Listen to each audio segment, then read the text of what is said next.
Savol. Assalomu alaykum ustoz. Mening ikki savolim bor edi. Birinchi, emadigan kichik buvoqning emib bo'lib yondirayotgan qusqi yo'qib qolgan kiyimimizda namoz o'qisak bo'lamdi?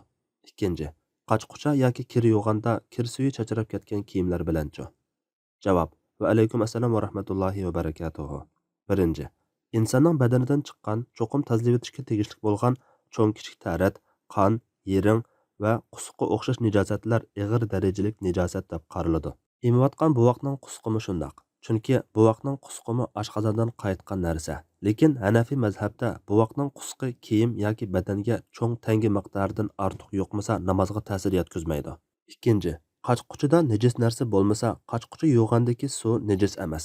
Agar maynat kiyim-kechakning kir suvi bo'lsa, kiyim yoki badanga cho'ng tangi miqdoridan ortiq yo'qsa, uni tozalatmay namoz o'qishga bo'lmaydi. Maynat emas, ya'ni ma'ni yoki suydik va yoki qandak aniq najosat bo'lmagan kiyim-kechaklarning suvi qanchalik chachrab ketsa namozga ta'sir yetkazmaydi.